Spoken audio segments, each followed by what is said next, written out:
Hello बच्चों, लगुरिया मौजा। आज मैं आपके लिए लेके आया हूं HP board 10th class maths question paper 2020 series A और हम इस वीडियो में सॉल्व करने वाले हैं पूरा का पूरा सेक्शन ए। तो आपको बताता हूं सेक्शन ए में क्या है। सेक्शन ए में होता है क्वेश्चन नंबर 1 से क्वेश्चन नंबर 10 तक, यानी कि 10 मल्टीपल चॉइस क्वेश्चंस आपके पास होते हैं। हर क्वेश्चन होता है 1 मार्क और उसको दिए जाते हैं 3 ऑप्शंस। तो पहला क्वेश्चन हमारे सामने ये रहा। क्वेश्चन नंबर 1 है HCF of 2, 3, 4 is. So options आपके पास दिए हैं। ऑप्शन ए है 2, ऑप्शन बी है 1 और ऑप्शन सी है 3। रुक जाइए जरा, बहुत जल्दी जल्दी नहीं जाना है। आपको आंसर भी बताऊंगा और उसके आसपास का पूरा कॉन्सेप्ट भी क्लियर करूंगा, ताकि इस टाइप के अगर और कोई क्वेश्चन आपके सामने आए तो आप उनको भी अटेम्प्ट कर सके। तो भाई क्वेश्चन है HCF पता करना है। अगर मैं आपसे पूछता हूं कि मुझे बताइए HCF का क्या फॉर्मूला होता है, तो कई बच्चे यहीं पे अटक जाएंगे, HCF का फॉर्मूला नहीं बता पाएंगे। टेक्स्ट बुक में अगर आप ध्यान से देखेंगे तो HCF का फॉर्मूला दिया हुआ है, it is the product of the smallest power. देखिए मैं पूरा लिख देता हूं, product of the smallest power, ठीक है, product of the smallest power of each common prime factor, each common prime factor in the numbers।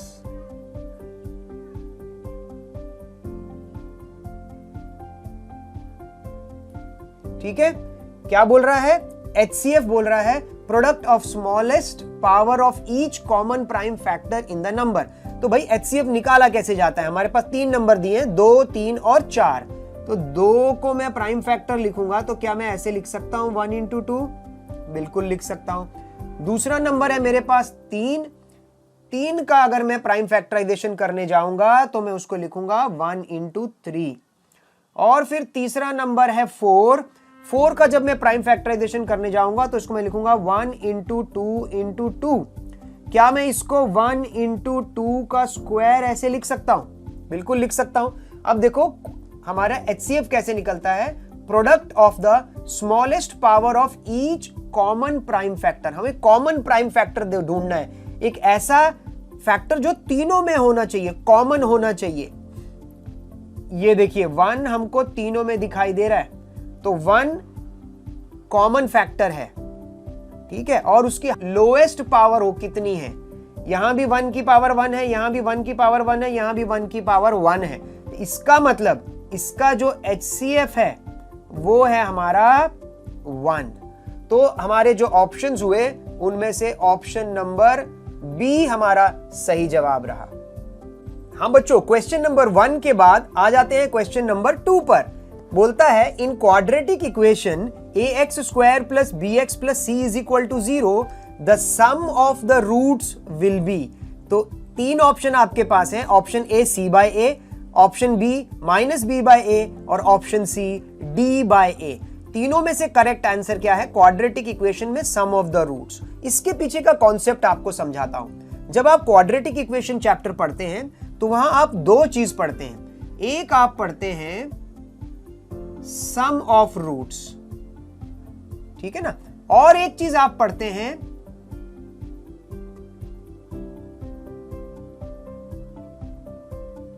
Product of roots. सही है, सम ऑफ रूट्स आप होता है अल्फा प्लस बीटा और प्रोडक्ट ऑफ द रूट होता है अल्फा मल्टीप्लाइड बाय बीटा। अगर आप ध्यान से पढ़ेंगे तो अल्फा प्लस बीटा का फॉर्मूला था -b/a और अल्फा बीटा का फॉर्मूला था c/a। तो अब आ जाते हैं अपने क्वेश्चन की तरफ। क्वेश्चन में बोलता है हमें किसका चाहिए? हमें सम ऑफ द रूट्स का चाहिए। तो भाई सम ऑफ द रूट्स का आंसर तो होना चाहिए -b/a। तो कौन सा भाई ऑप्शन हमारे पास करेक्ट आ रहा है? ऑप्शन नंबर बी हमारे पास करेक्ट है। तो बच्चों इस क्वेश्चन का सही जवाब है ऑप्शन नंबर बी -b/a। हाँ बच्चों, ये है क्वेश्चन नंबर 3। क्वेश्चन नंबर 3 पढ़ते हैं। A pair of linear equations a1x + b1y + c1 = 0 and a2x plus b2y plus c2 is equal to 0। आपके पास दो इक्वेशंस यहां पर दिए हुए हैं, लीनियर इक्वेशंस, और बोला है it has exactly one solution if, यानी वन सोल्यूशन की कंडीशन आपको ढूंढनी है। यूनिक सोल्यूशन, वन सोल्यूशन का मतलब होता है कि हमारी जो पेयर ऑफ इक्वेशंस हैं वो किसी एक जगह कट रही हैं, इसको हम बोलते हैं यूनिक सोल्यूशन, या इसको बोलते हैं वन सोल्यूशन। ठीक है बच्चों। दूसरी सिचुएशन होती है जहां पे दोनों लाइंस जो हैं वो पैरेलल जाती हैं, और इस सिचुएशन को आप बोलते हैं नो सोल्यूशन या फिर पैरेलल लाइंस, नो सोल्यूशन। और तीसरी सिचुएशन होती है जहां एक लाइन के ऊपर ही दूसरी लाइन आ जाती है, इसको आप बोलते हैं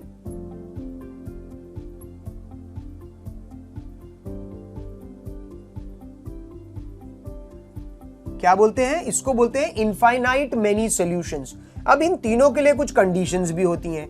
जो आपका no solution, infinite many solution और यूनिक सॉल्यूशन के लिए यहां तीनों कंडीशंस हैं, आपको इसमें से चूज करना है वन सॉल्यूशन की कौन सी कंडीशंस हैं। ठीक है, सो वन सॉल्यूशन की कंडीशंस सबसे नीचे वाली ये है, मैं आपको बता दूं तो याद रखिए, वन सोल्यूशन के लिए या यूनिक सोल्यूशन के लिए a1 by a2 is not equal to b1 by b2, तो ये हमारा सही जवाब है इस क्वेश्चन का। पर बाकी भी चेक कर लेते हैं, हो सकता है एग्जाम में कल को इन दोनों में से कोई कंडीशन पूछ ली जाए।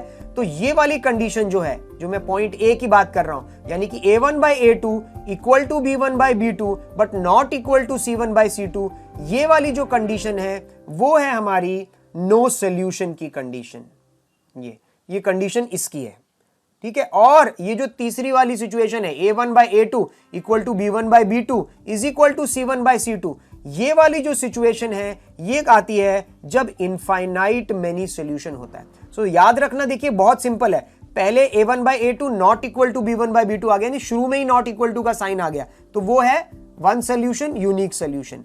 सेकेंड सिचुएशन ये होती है जब a1 by a2 is equal to b1 by b2, मतलब शुरू में इक्वल टू का साइन आ जाए बट आगे वाले में नॉट इक्वल टू का साइन आ जाए, वो नो सोल्यूशन वाली कंडीशन बनती है। और थर्ड सिचुएशन जब a1 by a2 b1 by b2 के बीच में भी इक्वल टू का साइन है और b1 by b2 और c1 by c2 के बीच में भी इक्वल टू का साइन है, वो आ जाती है थर्ड सिचुएशन, जो कि है इनफाइनाइट मेनी सॉल्यूशंस। बच्चों ये है question number 4, the discriminant of a quadratic equation 2x square minus 4x plus 3 is equal to 0 is, यानी इस क्वाड्रेटिक इक्वेशन का आपको डिस्क्रिमिनेंट निकालना है। आपको पता है डिस्क्रिमिनेंट का क्या फॉर्मूला होता है, डिस्क्रिमिनेंट का फॉर्मूला होता है बी स्क्वायर माइनस 4ac। पर उसके पहले जब भी आपको कोई इक्वेशन दिया जाएगा, जैसे यहां पे इक्वेशन दिया है 2x square minus 4x plus 3 is equal to 0, आपको इसको जनरल एक्सप्रेशन के साथ कंपेयर करना है, यानी ax square plus bx plus c के साथ कंपेयर करना है। ठीक है, अब आपको क्या करना है, इनकी वैल्यू डालनी है। d is equal to B square minus 4ac। b देखिए यहां पे कितना है, यहां इन्होंने हमें ट्रिक करने की कोशिश करी है पर हम फंसेंगे नहीं। b माइनस 4 है, बहुत बच्चे यहां पे प्लस 4 लिख के गलत हो जाएंगे, माइनस 4 का स्क्वायर माइनस 4 इंटू a की वैल्यू देखिए यहां पे दी हुई है 2 और c की वैल्यू यहां पर आ रही है 3। तो चलिए इसको सॉल्व करते हैं। माइनस 4 का square minus into minus plus हो जाएगा, आंसर आएगा 16 माइनस 4 2 जा 8, 8 3 जा 24। ओके, तो यहां पर मुझे आंसर अब माइनस में आने वाला है, क्योंकि 16 छोटा नंबर है, छोटे नंबर से बड़े नंबर को माइनस करेंगे। 16 में 4 किया 20 और 4 किया 24, सो 8 आने वाला है, -8 सही जवाब। तो चेक करते हैं -8 कहां पर है, ऑप्शन ए 8, ऑप्शन बी -8, तो ये रहा। तो यानी कि इस क्वेश्चन का सही जवाब है ऑप्शन नंबर बी -8। बच्चों ये है question number 5। In an AP a is equal to 7, d is equal to 3, n is equal to 8, then you have to find out the value of an। चलिए an पता करते हैं, AP वाले chapter से आ रहा है। an का formula होता है A1 प्लस n-1 d। सही है। चलिए एक एक करके वैल्यू सब्स्टिट्यूट करते हैं। an यानी आपको यहां पे इन्होंने n की वैल्यू 8 दी है, तो यानी आपको एक्चुअली A8 निकालना है। A1 फर्स्ट वैल्यू इन्होंने दी हुई है 7 प्लस n की वैल्यू 8 दी हुई है, सो 8 माइनस 1, और d की वैल्यू भी क्वेश्चन में दी गई थी 3। सो ये क्वेश्चन इतना डिफिकल्ट नहीं है। अगर बच्चे को फॉर्मूला आता है an is equal to A1 plus n-1d, तो बस आपको सिर्फ सब्स्टिट्यूशन करना है, फिर आपका आंसर आने में टाइम नहीं लगेगा। 7 प्लस 8 माइनस 1, 7 मल्टीप्लाइड बाई 3। पहले आपको पता है मल्टीप्लाई करना चाहिए, तो 7 3 21 plus 7 is equal to A8। So A8 की वैल्यू 21 प्लस 7 हो जाती है 28। चलिए चेक करते हैं। ए ऑप्शन 28 है बिल्कुल सही जवाब। सो इस क्वेश्चन का सही जवाब है ऑप्शन नंबर ए 28। बच्चों ये है question number 6। According to Pythagoras theorem hypotenuse square is equal to fill in the blank, और आपके पास 3 ऑप्शन दिए हैं, base square plus perpendicular, base plus perpendicular square, और base square plus perpendicular square. इसके लिए एक छोटा सा कॉन्सेप्ट है पाइथागोरस थ्योरम हाइपोटेन्यूज, यानी कि एक राइट एंगल ट्राइंगल। तो एक बनाते हैं हम राइट एंगल ट्राइंगल।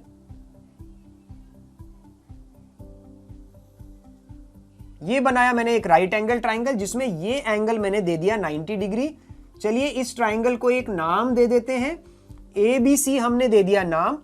ठीक है। अब यहां पर पहली चीज आपको याद रखनी है, या कॉन्सेप्ट आपको पता होना चाहिए कि कभी भी 90 डिग्री के ऑपोजिट वाली जो साइड होती है वो हाइपोटेन्यूज होती है।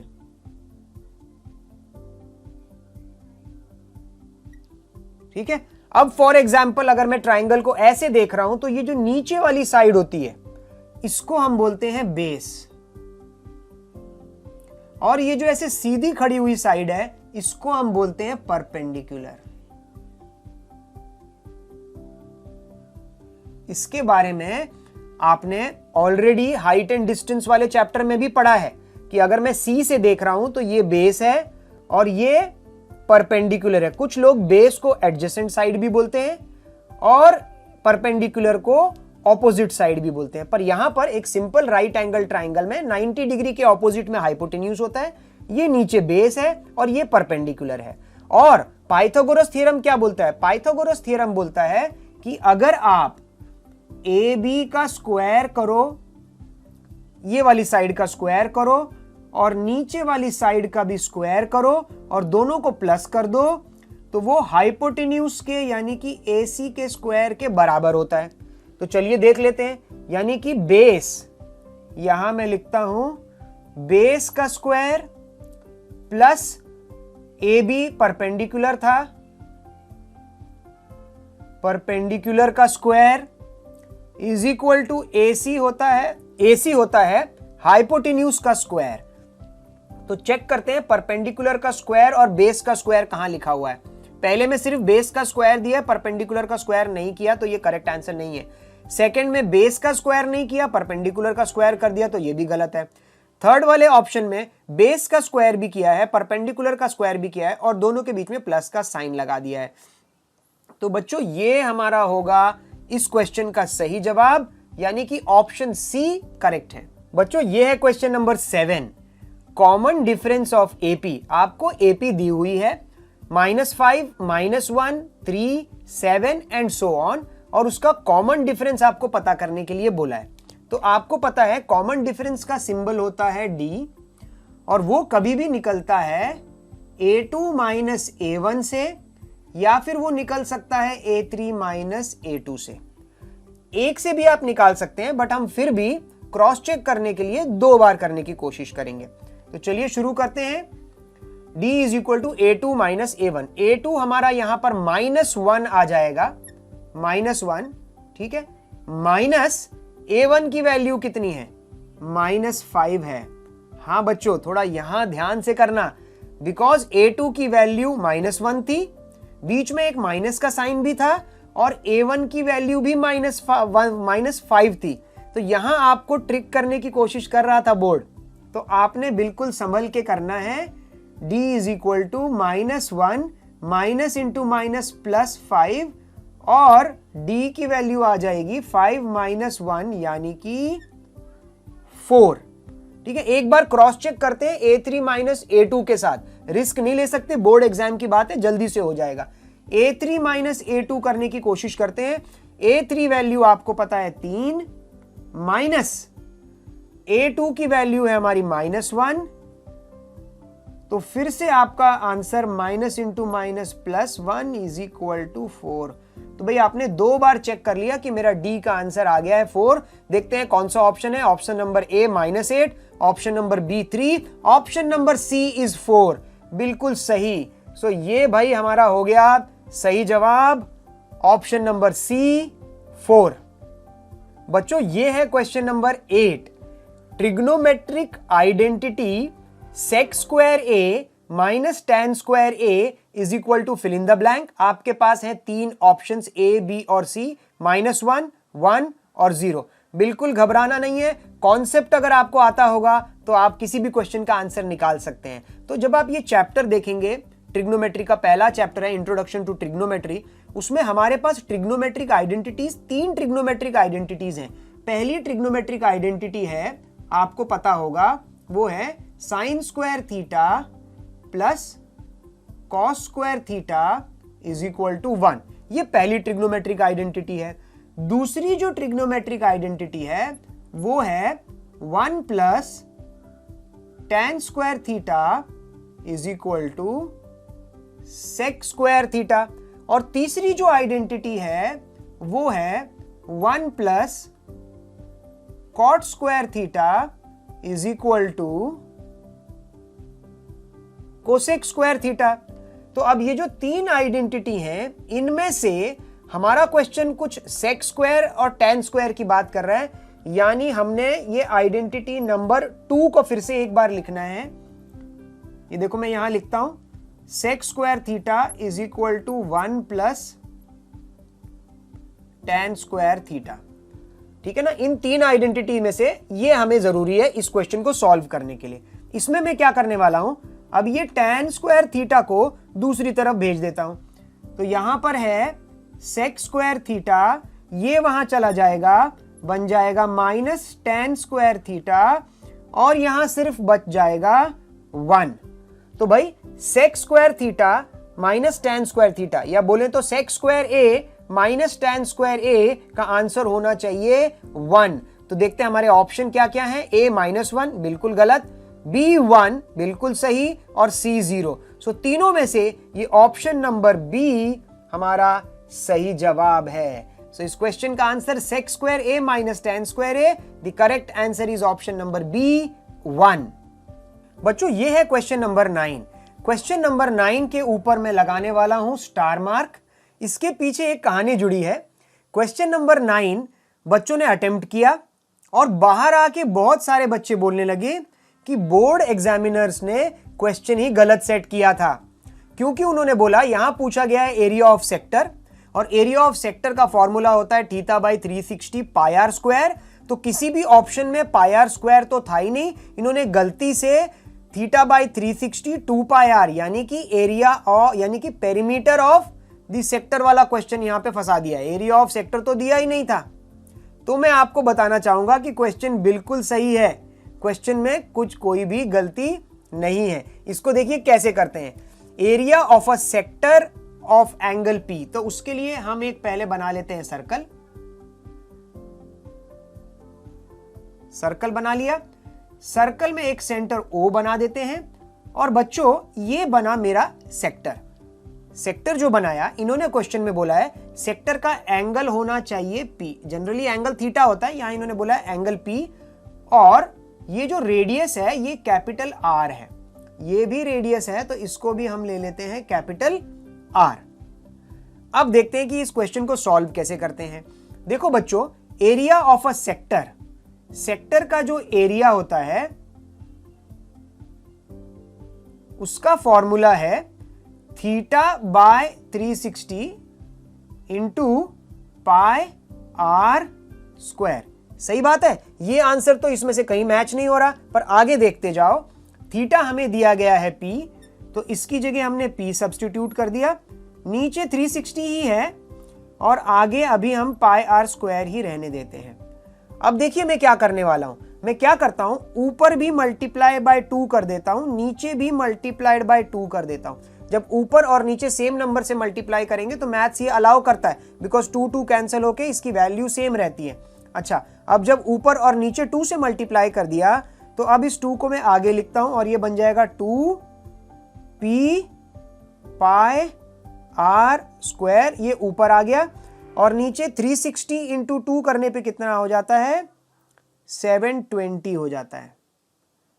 ठीक है, अच्छा इस 2 को मैं, क्योंकि हमारे ऑप्शन नंबर सी देखिए p बाय 720 और फिर आगे 2 पाई आर स्क्वायर, तो इस 2 को मैं, क्योंकि सब बीच में मल्टीप्लाई का ही साइन है, तो मैं इसको इसके इस तरफ ले लेता हूं ताकि एग्जैक्टली वैसा ही लगे जैसा हमारे ऑप्शन में है। So p into 2 pi are square divided by 720।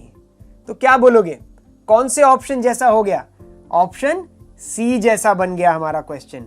तो भाई एरिया ऑफ अ सेक्टर का एक ये फॉर्मूला भी है, क्वेश्चन बहुत जबरदस्त है, ऑप्शन नंबर सी सही जवाब है।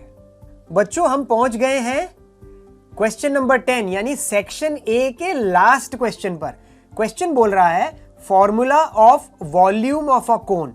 3 फॉर्मूलेज आपको दिए हैं, 2/3 pi are square h, second 1/3 pi are square h और third pi are square h. और बच्चे पूछते हैं सर ये तो फॉर्मूला है, यानी ये तो आपको रट्टा मारना पड़ेगा, इसमें कौन सा कॉन्सेप्ट छुपा हुआ है? तो इसमें भी एक बहुत प्यारा सा कॉन्सेप्ट है, आपको वॉल्यूम का वॉल्यूम चाहिए। किसका वॉल्यूम चाहिए? कोन का वॉल्यूम चाहिए।